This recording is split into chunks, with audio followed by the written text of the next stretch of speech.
There we go, Melissa. After show with attorney Chris Brown. Special guest. Special guest. What's happening, crew? How y'all feeling?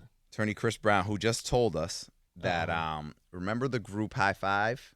I like the way. High Five was the shit. They had so many. Well, they had some bangers. Let's just put it that way. The Kissing Game was probably what most people know them for, but the Never Should Let You Go, and then Hard to Get. What's the slow song? Can't Wait Time. Another Minute. No, Can't Wait Another Minute. Yeah. Okay. That was their best song. Romantic R&B group from the early 90s. You're thinking just romance. You're thinking love. And then of course, you're thinking jail time, car accidents that leave you in a wheelchair. Yeah. Can I explain really quickly how we came to this? So Chris Brown has a lot of high-profile clients. You've represented Kim Porter. You are currently representing another one of Diddy's baby's moms. Tran. Yep. Yes. You also represent people like, I can't say the one that you were mentioning. Anyways, T-Boz. Love TLC. Ray J, Bobby Brown, people, a lot of high-profile people. But he represents High Five as well. And last night, I was going through Instagram and something came up on my feed from like a 90s history Instagram account. And it was Never Should Have Let You Go, High Five, released however many years ago today. And I was like, oh my God, that song was the shit, right? So then I started looking at comments. And at like almost every comment under this post was so tragic what happened to them. Oh man, these guys were so great. Oh, I feel so bad. Like blah, blah, blah. And I'm like, what in that? And so of course I go down a rabbit hole. And I'm like, what happened with High Five? So I started reading about their story. I went on YouTube. I guess there was an unsung episode about them. I couldn't find it. So I saw this other documentary. It was like 20 minutes long and I watched it. Holy shit, that group went through turmoil. Yeah. It's a lot. The lead singer died. Yeah. I don't remember. Was it 2007? That happened. No. Yeah. So it was 5 dudes because High Five. Yep. Yeah. And what was the first thing? Because you're very well. The first thing that happened was Tran easily got expelled from the group. Okay. For things that I'm not even, I don't know. Yep. And that led to Tristan Irby joining the group. And I know of that because Tristan was like my best friend in the planet. We grew up in the projects together. Yeah. In the Bronx. Sorry, I'm just adjusting your microphone. Adjust.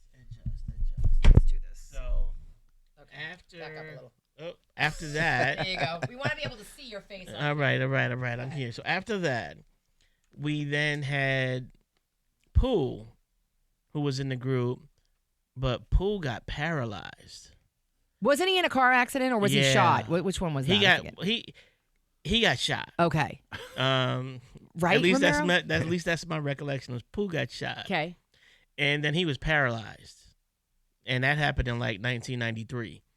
So I mean, these guys, they're still like on album, 1 going into 2, and they got 2 new members at that point. And then obviously things happened subsequently later where one member killed his girlfriend and he's still in a mental institution. Okay. See what I mean, Ramiro? Jesus like their story is ridiculous. It's tragic. It's tragic. And obviously we all know that Tony Thompson died from a drug overdose. That's right. Sniffing Freon out of air conditioners. That's right. In Waco, Texas. And that's just an awful... What part of the air conditioner are you sniffing the Freon from? Let's not try to teach anybody. Yeah, let's not even go there. But I get it. And years later, then Tristan got shot in Connecticut. And then he had to recover. I mean, so there's just so much going on. I mean, this may be the most tragic, 5-year run that you could ever imagine for a group because all of this happened.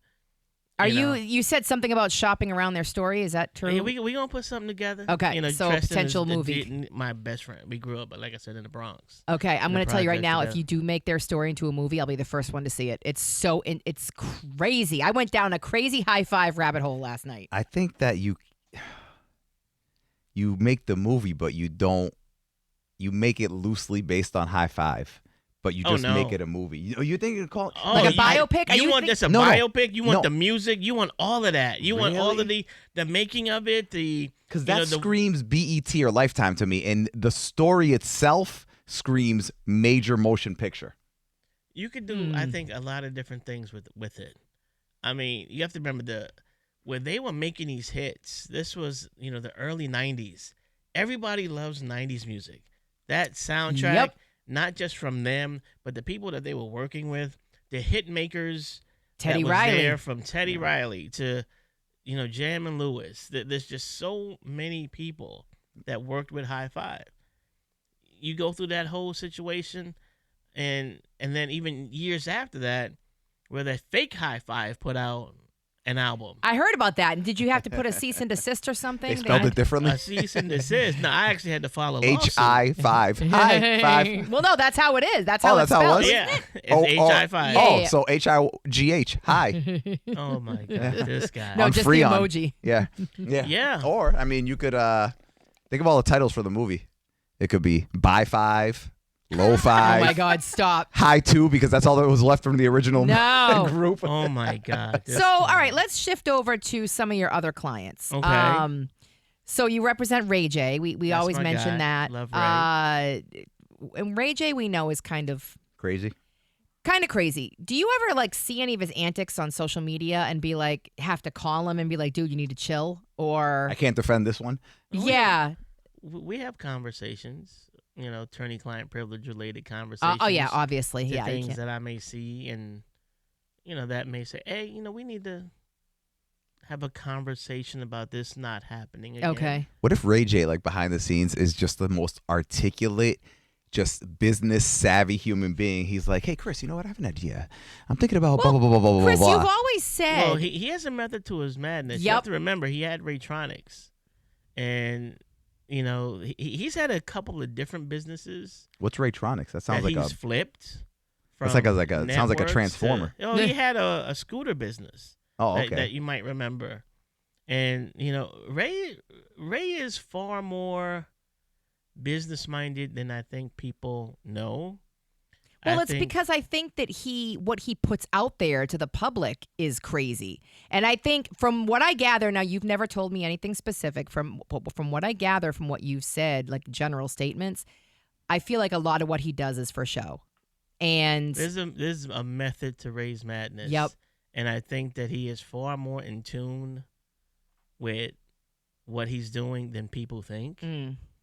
I think that he knows when to post stuff, what days to post stuff, what times to post stuff. He knows when to go live. He knows triggers. He knows how to follow trends. He knows what people are looking at. And I got to say, he's put a lot of work into understanding his craft. He knows when to drop records, when to jump on someone else's records. And he has his own project coming out that is absolutely insane. The features he has on his upcoming album. Okay. Yeah, don't sleep on Ray. What can you give us on, if anything, on any representation of Kim Porter or Dana Tran? I can't give you nothing on Kim. Nothing? Okay. I loved Kim. She was such an amazing soul to me. And when we were working together, before her passing, I can just say I learned a lot from Kim. She was really good at understanding people. And I think that's a trait that is lost. It's funny because a lot of people that talk about her, they say similar things, that she was just an amazing soul and was just this big, I know this is a cliche and a lot of people say it, but a bright light in anyone's life that she was in. She brought it light. And the way that you talk about her kind of, well, one of her best similar. friend was a woman named LaWanda Lane, who was actually working on a book about her relationship with Kim. And I think it's going to be an amazing book, one of the best-selling books that I can imagine. And she actually stepped in when Kim passed with her children because she just loved them that like that. So there's going to be more coming relating to Kim, and I think that people going to enjoy it. And as far as Dana Tran, that is Diddy's daughter Love's mom. Yeah, that's Love's mom. How old is Love now? That's a cybersecurity one or something like that? She works cybersecurity? And she's getting into some acting. She's actually in my film. Okay. God's Green Earth that will be coming out this year. I love it. And Love is also in oh, the yeah? film. How old is Love now? 2. Okay. Yeah, so. I love that. All of this is happening. Actually, Love is 3. Excuse me. Love is 3. How are you making movies? Aren't you busy? A little bit. We shot this in November of 2025, and to try to find, a 3-week period where I'm on set. Yeah. It's not the easiest thing in the world to do. You're on set watching, though, or are you directing and stuff? No, I wasn't the director. I'm one of the producers on the film. Okay. I did my thing from time to time where I'm like, no, we don't like that shot. But it was directed by E.W. Brooks, who's an amazing director. We did Mafia 2 together with Claudia Jordan and Willie Taylor. Wonderful cast. And yeah, I have the headphones on. I'm making sure I'm moving things around. Yep. Passion projects, I got People you. only know me as a lawyer that may, who's on Verdicts and Vibes, but people don't know this other side of me. Check out our podcast every Thursday. Brand new episode wherever you get your podcasts. Wow. Got to be the hype machine. That sounds like one of those YouTube ads that just cuts in the middle of a conversation. Hey, we need all the promotion and all the love we can get. All of it. Yeah. Well, thank you, Chris. Thank you. It's if you guys want to learn more about Chris, check out the podcast every Thursday. It's on Apple, Spotify, YouTube, and I'm with you, sis. That's what they need to do. We discuss different celebrity lawsuits and trials, and even some true crime stuff. We get into a lot of true crime. And she likes the crime the best. I do. She really likes. It's a female thing. I get into all the true crime. I don't know what it is, and I just we covered the case of the man, the guy and the nanny that killed his wife and brought in a guy from the outside to do it. It's like the more gruesome the crime. Yeah. That's the one that Melissa really wants to talk about. Oh, yeah. That's what a lot of my wife hates scary movies. She hates scary movie commercials. She gets scared of an ad for a scary movie. Yep. But I'll walk in on her listening to and his neck was severed from his body, and his body was on the floor twitching. And I'm like, what are you listening to? She goes, oh, it's something that happened in Chicago, 13 years ago. It's a true crime story. And I'm like, yeah, what? How can you aren't you picturing this? I'm like, you see a clown with a freaking knife, and you're like, turn it off. Meanwhile, she's listening to this. Yeah. And she's like, then what happened? I don't know what it is. It's the most gruesome. Yeah. And she loves it. I do. Can we do something light and airy? Can we do we get the light and airy every now and then. But copyright infringement, a nice, music infringement. Right. No, we need to talk about, the doctor who, was sticking all his patients with syringes and killing them. Like, really? That's what I forgot about that one, about the doctor and his wife up on the cliff.